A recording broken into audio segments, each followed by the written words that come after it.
자, 오늘은 119편 시편 가운데에서 8절씩 22연어로 되어 있다 했잖아요. 정확하게 8절씩 22편인데 오늘은 몇 번째 할 차례입니까? 몇 번째 연을? 세 번째입니다. 세 번째. 히브리 단어는 22자로 되어 있는데 히브리 알파벳이 그렇게 알렙 또는 지난주일 날 베트라는 거. 이제 오늘은 그 세 번째 단어는 여러분들이 그냥 이런 단어구나 하고 그냥 그림만 한번 보십시오. 예. 빨간 글씨로 그렇게 되어 있는 것인데 우리가 공부할 때는 일자를 이렇게 썼어요. 이렇게 썼는데 지금 보니까 펭귄처럼도 보이는데 김물이라고 그럽니다. 김물이라고 하는 단어입니다.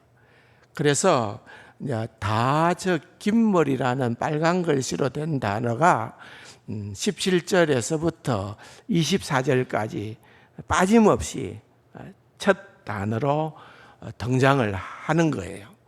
그러니까 히브리 단어로는 이게 알파벳이가 정확한 거죠. 우리로서는 그걸 표현할 방법이 없기 때문에 그냥 번역을 해두었지만은 히브리 단어로는 다 세 번째 이어는 김물이라고 하는 단어. 우리로 발음할 때는 기역입니다. 기역. 기역자예요. 김물이라는 자는 글자는 발음할 때 기역으로 발음할 수 있는 그 단어가 바로 저 단어입니다. 그렇게 이 세 번째 연이 시작이 된다 하는 것만 보십시다. 너무 많이 보면 또 어지러우니까 예, 그 정도로 구성이 됐구나 하는 것만 아셔도 좋으리라고 생각을 합니다. 복습을 하자면은 첫 번째 8절로 된 첫 번째 연에서는 하나님의 말씀의 길로 행하겠습니다 하고 시편의 저자였던 시인이 다짐을 하는 거죠. 그리고 두 번째 연에서는 주의 말씀을 내 마음에 둠으로써 나는 범죄하지 않겠습니다 라고 하는 자기 마음의 자세를 표현을 했습니다. 그게 이제 지난주까지 살펴본 내용입니다. 그런데 이제 오늘 이 세 번째 연과 또 계속해서 살펴볼 네 번째 연에서는 이 시인을 둘러싸고 있는 환경이 어떤 것인가? 지금 시인은 어떤 형편 가운데에서 이 시를 기도했다고도 볼 수 있고 또 중간중간에는 찬양 노래했다고도 볼 수가 있는데 어떤 형편과 어떤 상황에서 이 시가 나왔느냐 하는 것을 우리에게 소개를 해주고 있습니다. 그래서 오늘부터 세 번째 연 또 네 번째 연을 보는 가운데에 시인은 이런 상황 가운데에서 이런 시를 이런 기도를 했다고 하면은 우리는 여러분들이 각자 처한 형편과 처지는 다르겠죠.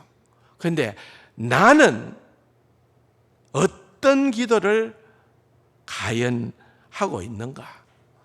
나는 어떤 기도를 해야 하는가? 굉장히 우리에게 선명한 답을 주고 있는 그러한 내용들이다 하는 것을 보게 됩니다.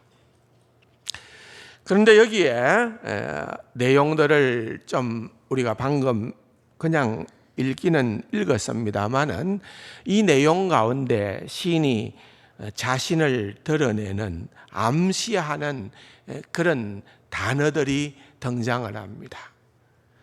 예를 들면 19절에 나는 땅에서 나그네가 되었다.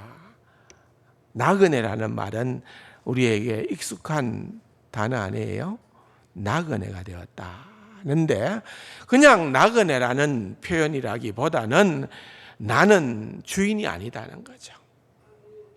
주인이 되면은 어느 한 곳에 정착을 하고 뭔가를 행할 수 있겠지만 나는 주인이 아니고, 다시 말하면은 나는 소위 우리 표현으로 하면은 갑이 아니고 을이다, 그 말이에요. 그런 표현을 하고 있습니다. 21절에 보면은 교만하여 저주를 받으며 주의 계명들에서 떠나는 자들. 그러니까 악인을 이렇게 묘사하는 거죠. 교만하고 그들은 또 하나님의 저주를 받았던 자들이고, 하나님의 계명하고는 상관이 없는 하나님의 말씀을 떠난 그런 자들이 둘러싸고 있는 거예요. 이 시인을 둘러싸고서 있는데, 그런 사람들이 그 이웃처럼 둘러싸는 것이 얼마나 시인은 고통스럽느냐는 거예요. 그런데 둘러싼 사람들이 무슨 얘기를 합니까? 22절에는 비방과 멸시를 내게서 떠나게 하소서 그랬는 것처럼, 이 사람들이 하는 얘기는 입만 열면은 시인을 공격하고 멸시하고 비방을 했다는 것입니다. 뿐만 아니라 23절에도 보면은 고관들이 앉아서 나를 비방했다. 고관. 고위직에 있는 그러한 사람들, 관용적 표현이죠. 힘 있는 사람, 유력한 사람, 또 우리말로 하자면은 거물. 그 사람은 나타나는 순간에 사람들이 주목을 하고, 그 사람들은 나타나는 순간에 뭔가가 힘을 쓸 수 있는 그런 사람, 유력한 사람, 힘 있는 사람이죠. 고관들이 앉아서 비난했다라고 하는 이 말을 생각을 하면은, 여러분 가만히 한번 생각해 보십시오. 결국은 이 시인이 완전히 드러나 있지는 않지만은 다윗이라고 거의 다 생각을 해요. 그러면은 다윗이 이 시를 썼지만은 그로부터 한 1000년 정도의 세월이 지나고 난 다음에 이 땅에 예수님이 오셨어요. 그리고 예수님께서도 그 당시의 고관들로부터, 힘 있는 자들로부터 온갖 멸시와 비난을 받으셨다는 거죠. 그러니까 이 시인은, 만약에 다윗이 이 시인이라고 한다면은 그것을 이미, 다윗은 존재 자체가 예수님에 대한 예표적 인물 아닙니까? 그러니까 그가 지금 이런 고난을 당한다라고 하는 것은 또한 모든 구약의 성경이 예수님을 향하듯이 예수님도 역시 예외가 아니다는 거죠. 이 땅에 오셨을 때에 너무나도 억울한 일을, 너무나도 말도 되지 않는 일을, 멸시와 천대를 받았던 그것을 또한 미리 보여주는 표현이기도 하다는 거예요. 여러분, 사실 이 시편이라는 것은 너무 오묘합니다. 이 시편의 내용을 보면은 우리가 인생사를 살아가면서 우리의 형편과 처지가 다 같은 사람은 없잖아요. 그런데 우리의 인생사를 살아가는 우리의 모든 아픔과 모든 애환들이 다 담겨 있는 것이 시편이에요. 그런 가운데에서 시인들은 기도를 하고 노래를 하고, 그래서 하나님 앞에서 기도 모음집이고, 그래서 사실은 하나님의 위로가 어떻게 임하게 되어졌는가를 우리에게 너무나도 선명하게 보여주는 그러한 성경이 바로 시편이에요. 그래서 시편은 너무나도 좋은 말씀이에요. 여러분들이 시편은 그냥 공감해도 좋은, 읽으면 읽을수록, 많이 접하면 접할수록 여러분들에게 유익이 되는 책이 시편이라고 하는 것을 믿으시기 바랍니다. 그러면은 여러분 그냥 주일날만 성경 들고 와서 이 시간에만 여러분이 열어서 그렇게 읽고 그렇게 듣는 시편이 되어서 안 된다는 거죠. 가까이 하세요. 특별히 시편을 가까이 하시면은 너무 좋은 일이 많을 거예요.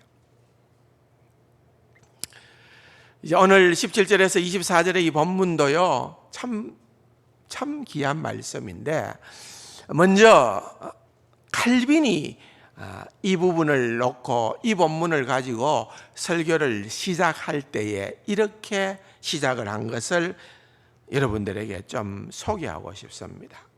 굉장히 의미가 있는, 켈빈은 너무나도 뛰어난 인물 아닙니까?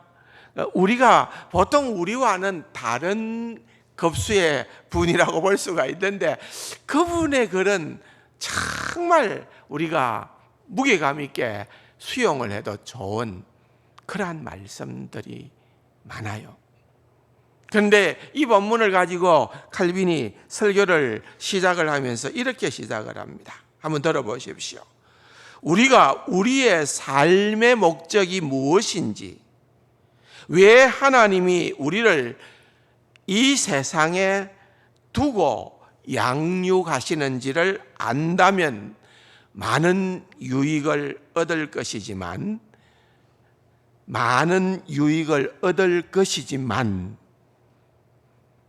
그 점을 생각하는 사람들이 매우 적습니다.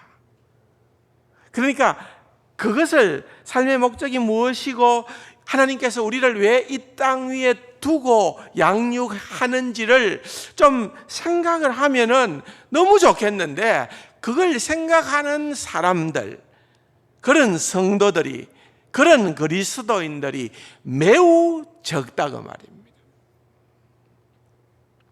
성령께서는 사람들이 이 세상에 그토록 집착해 있는 것을 보시면서, 그러니까 우리가 반대로 산다는 거예요.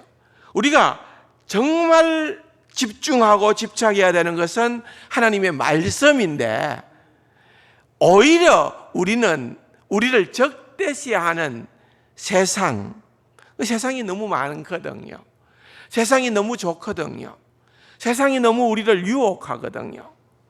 세상에서는 당장 우리가 얻는 것이 많거든요. 그러니까 그렇게 우리가 세상에 그토록 집착해 있는 것을 보시면서 왜 우리가 그럼에도 불구하고 이 세상에 살아야 하는지를 상기시킵니다.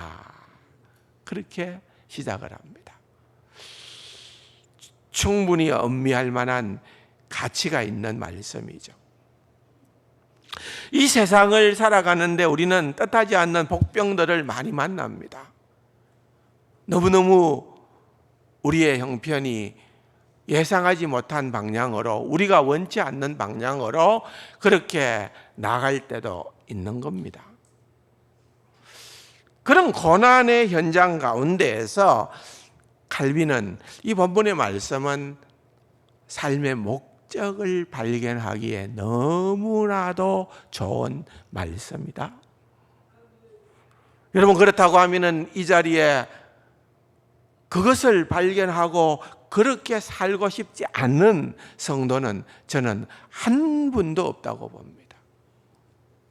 그렇다고 하면은 여러분, 칼빈이 얘기한 것처럼 우리는 이 말씀이 너무나도 소중하다는 것을 인정하고 들어갈 필요가 있다는 거죠. 웨스트민스터 대소요리 문답에 보면은 사람의 제일 되는 목적이 무엇입니까? 라고 질문을 하죠. 여러분 다 알죠? 뭡니까? 하나님을 영화롭게 하고 영원토록 그를 즐거워하는 것입니다. 누구나 아는 거죠. 하나님을 영화롭게 하고 그분을 기뻐하고 즐거워하는 것이 사람의 제일 되는 목적이다. 하나님께서 우리를 창조하신 목적이다. 하나님께서 우리를 구원하신 목적이다. 우리 그걸 다 입술로는 고백을 한다. 그 말이죠. 그런데 그 진짜 목적을 정확하게 알 수 있는 그러한 말씀이 오늘 17절에서 24절에 나타난다는 겁니다. 이것을 굳이 구분을 하자면은 앞에 4절과 뒤에 4절, 17절에서 20절과 21절에서 24절 그렇게 또 구분을 할 수가 있는데 앞에 4절을 한마디로 얘기하면은 18절 말씀이죠. 18절을 같이 한번 읽어봅시다. 내 눈을 열어서 주의 율법에서 놀라운 것을 보게 하소서. 간구죠. 여러분 이 말씀이 좀 익숙하지 않습니까? 대답을 안 해요. 이 말씀이 익숙해요, 안 해요? 예. 여러분 섭섭합니다. 작년과 재작년 우리 교회 표 말씀입니다. 2년 동안 이 말씀을 새겨뒀는데 그런데 전혀 처음 날마다 새롭다는 것은 좋기는 좋습니다만은 예. 여러분 이 말씀을 갖고 하기사 몇 년 전에 설교를 했으니까 설교까지는 또 잊어버렸다 하더라도 여러분 이 말씀은 여러분들이 교회 와서 기도하고 눈만 뜨면 앞에 붙어 있었는데 그죠? 이 말씀이 여기에 나오는 말씀이 내 눈을 열어서 주의 율법에서 놀라운 것을 보게 하소서. 그런데 이 간구예요, 간구. 그런데 그 다음 후반부 4절 21절에서 24절은 그럼 시인이 왜 이런 간구 18절에 내 눈을 열어서 주의 율법에서 놀라운 것을 보게 해달라는 이 간구를 하게 되는 그 이유가 무엇인가를 설명하는 것이 바로 후반부의 4절이에요. 특별히 24절에 보면은 주의 증거들은 주의 율법이든 주의 증거든 주의 도든 주의 말씀이든 다 같은 말이라고 그랬죠. 주의 증거들은 나의 즐거움이요 나의 충고자입니다. 다시 말하면 지금 시인은 자기가 처해 있는 그러한 너무나도 어려운 형편 가운데에서 적대적인 상황 가운데에서 그가 삶을 살아가는데 주님의 말씀 밖에는 내가 의지할 친구가 없어요. 주님의 말씀 밖에는 내게는 어떠한 참된 좋은 자, 충고자가 없다. 그렇게 말하는 겁니다. 그래서 이거밖에 없으니까 그 주님의 말씀을 내 눈을 열어서 보게 하셔서 놀라운 것들을 깨닫게 해 달라. 그렇게 기도를 시작하는 겁니다. 특별히 오늘 3년을 시작을 하면서 17절 첫 귀절에는 주의 종을 후대하여 살게 하소서 그리하시면 주의 말씀을 지키리이다. 얼핏 들으면은 여기에 후대한다. 뭔가 나에게 풍성하게 베풀어 달라. 그런데 그 풍성하게 베풀어 달라라고 하는 그 말의 의미는 또 다른 말로 하면은 잘 살게 해달라. 그렇게 시인이 얘기를 하는 것처럼 느낌이 오죠. 그런데 여러분, 이건 그냥 단순하게 내가 너무 지금 힘이 듭니다. 내가 너무 가난합니다. 내가 좀 경제적으로 잘 살게 해주세요. 윤택하게 해주세요. 이런 기도라고 생각하기 쉽지만 여러분, 시인이 이 문맥으로 볼 때에 이 기도는, 이 간구는 그런 물질적인 풍요를 구하는 것이 아니라 시인이 기도하고 있는 것은 영적인 풍요예요. 영적인 풍요예요. 후대하여 살게 하소서. 단순히 잘 살게 해달라는 말이 아니라 여러분, 이건 굉장히 절박하고 긴박한 기도예요. 하나님, 나 지금 죽게 되었습니다. 영적으로. 하나님, 내가 지금 영적으로 너무 메말라 있습니다. 하나님이 나를 살려 주셔야 합니다. 영적으로 살려 주십시오. 하나님, 나 살려 주세요. 그 말이죠. 영적으로 너무나도 고갈되었기 때문에 그걸 느끼는 순간에 시인은 이렇게 고백하는 거죠. 그런데 왜 그런 걸 느끼게 되었을까요? 그건 환경 때문에 그렇습니다. 환경 때문에. 내가 지금 주변을 돌아보면은 너무너무 나를 힘들게 하는 이들밖에는 없습니다. 그런데 여기에서 내가 살 수 있는 방법은, 내가 생존할 수 있는 방법은 하나님 하나밖에 없습니다. 하나님, 내가 영적으로 사는 것. 그것은 결국은 이 시인은 말씀과 연결을 시켜 있습니다. 17절 하반부에 보면은 주의 말씀을 지키겠나이다. 하나님, 내 지금 죽을 것 같네요. 하나님, 너무 힘들어요. 지금 난 여기 서 있을 수밖에 없고 나는 멈출 수밖에 없는데 나는 지금 아무것도 못하겠습니다. 그러나 하나님께서 내 눈을 밝혀주시고 주의 말씀에서 놀라운 것을 발견하게 되면은 나는 주님의 말씀을 지키겠습니다. 주님의 말씀으로 들어가는 거예요. 하나님의 말씀과 관계가 있다는 것입니다. 저 사람 아담은 하나님과의 그 언약적 관계, 그 말씀을 무너뜨리는 바람에 실패했죠. 그런데 둘째 아담 있었던 예수님은 이 땅에 오셔서 40일간 마귀로부터 그러한 시험을 당한 다음에 돌을 가지고 떡을 만들어라고 그렇게 하셨을 때에 이것은 정말 너무나도 생존에 관련된 문제 아니겠어요? 그런데 예수님은 뭐라고 대답을 하십니까?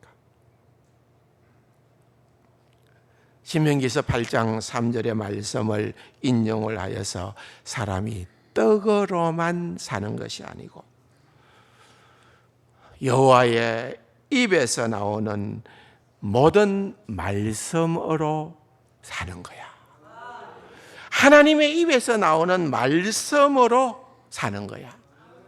신명기서 8장 말씀을 또한 가지고 이 시험을 물리치는 거예요.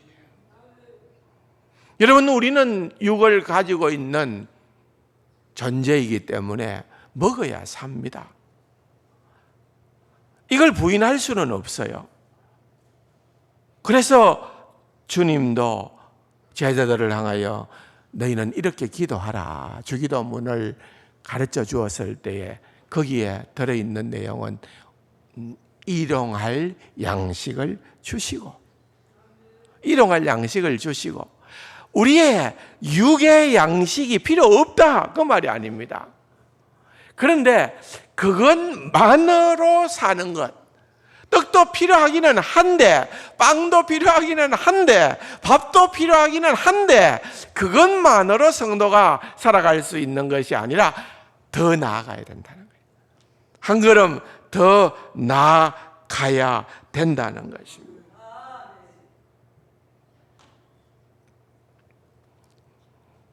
여러분, 시인도 마찬가지입니다.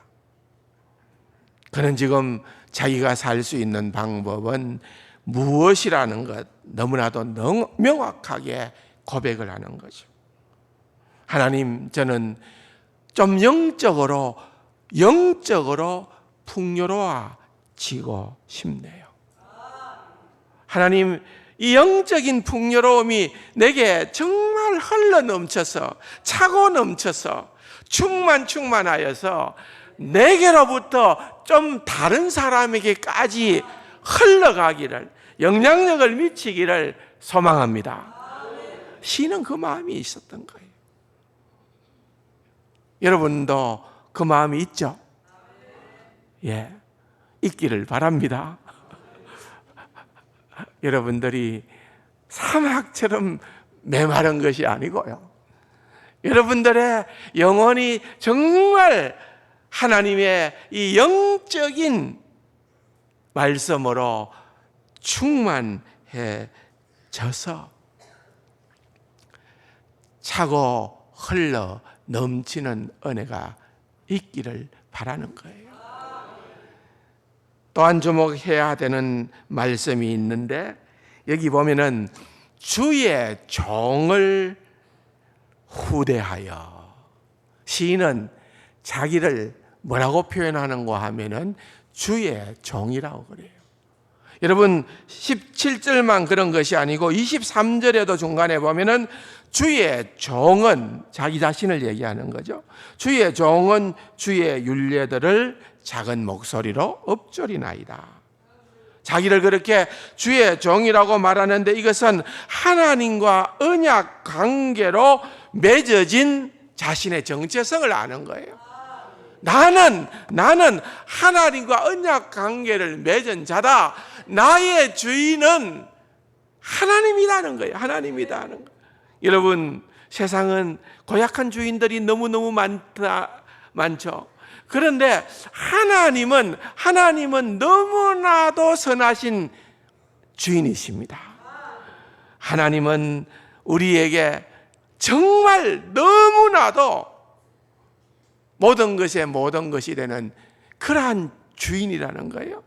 그래서 이 고백은, 주의 종언이라고 하는 말은 하나님의 주인됨을 인정할 때에 그 하나님의 주인 되신 하나님의 보호하심, 인도하심, 공급하심, 그 모든 것을 그는 다 믿음의 눈으로 바라보고 고백하는 것입니다.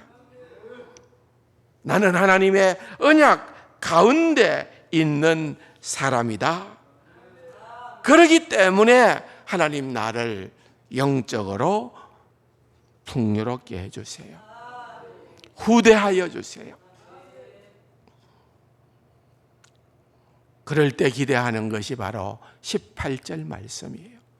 너무 좋은 말씀이죠.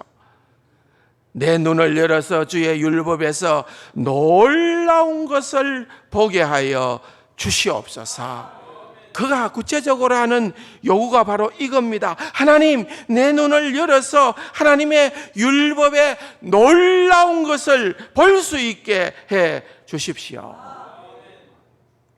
이스라엘 백성들은요, 그들에게 있어서 놀라운 것은 뭘 것 같아요?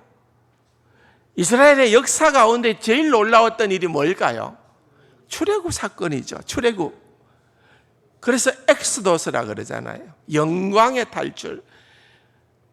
이스라엘 백성들은 400년 동안 애굽의 종살이를 하고 있다가 하나님께서 그들을 구원해 주신 그 사건을 가장 놀라운 사건으로 기억을 하는 거예요.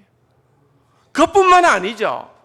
또 놀라운 것은 그들의 광야 생활 40년 동안 그들이 농사를 지은 것도 없고 아무것도 한 것이 없음에도 불구하고 하나님께서는 그들을 하나님의 방법으로 먹이시고 입히신 것, 그들의 옷과 신발이 해하지 아니한 것, 여러분 이 모든 것들을 생각을 해볼 때에 그게 놀라운 것이라는 거죠. 근데 그것을 직접 경험한 것이 아니라 그들은 주의 말씀에서, 하나님의 말씀에서 그것을 열어보게 해 달라고 얘기를 하고 있는 것입니다. 그러므로 놀라운 것을 경험하는 것은 여러분 말씀으로 들어가는 거예요. 하나님 말씀으로 들어가는 거. 시편 78편은 이스라엘 백성들의 역사의 서사시와 같은 그러한 시편이에요. 그런데 이 시편 78편의 32절에 보면은 이런 표현이 나와요. 이러함에도 그들은 여전히 범죄하여 그의 기이한 일을 믿지 아니하였으므로, 하나님의 기이한 일을 믿지 아니했다고 말이에요. 하나님이 그들의 날들을 헛되이 보내게 하시며 그들의 햇수를 두려움으로 보내게 하셨도다. 여러분 이건요 광야 생활 40년을 얘기하는 겁니다.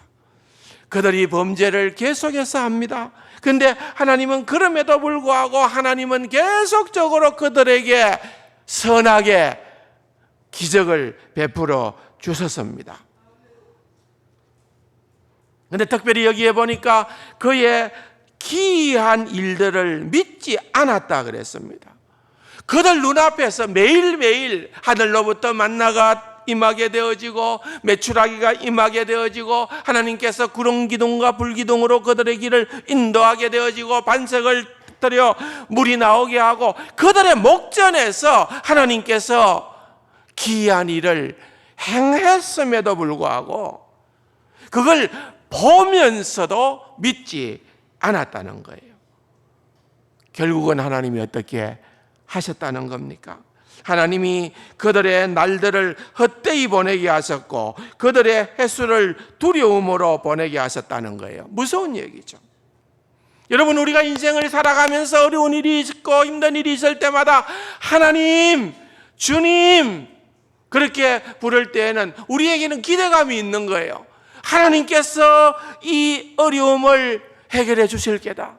하나님께서 지금 나의 고난과 함께 해 주실 게다.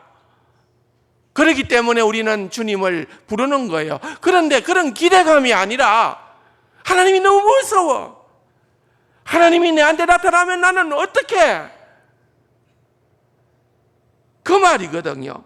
그들의 햇수를 두려움으로 보내게 하셨다.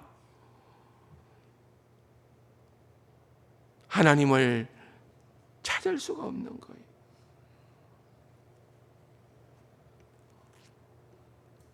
그와 같은 역사적인 사실을 또한 시인은 알았기 때문에 오늘 얘기를 하는 거예요.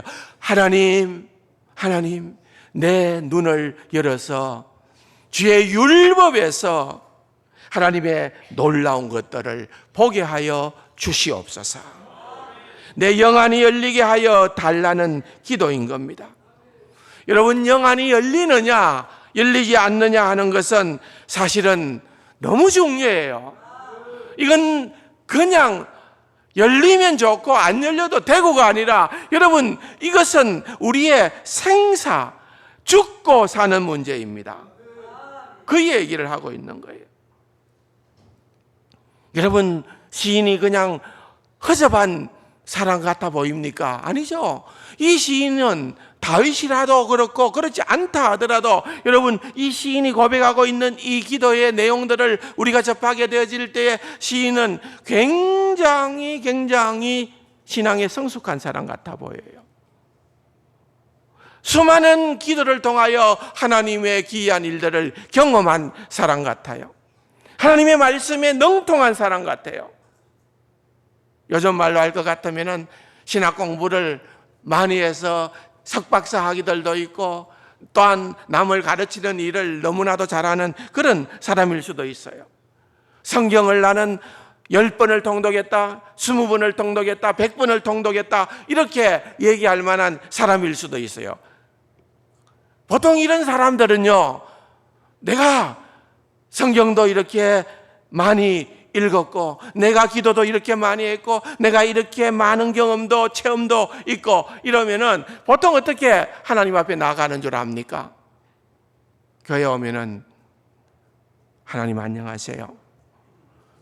눈 뜨면은 성경 보면은 성경이 그냥 와닿고 너무너무 쉽고 너무너무 다른 사람이 발견하지 못하는 그런 비밀을 나는 적어도 알고 있다라고 교만할 수 있는 사람이에요.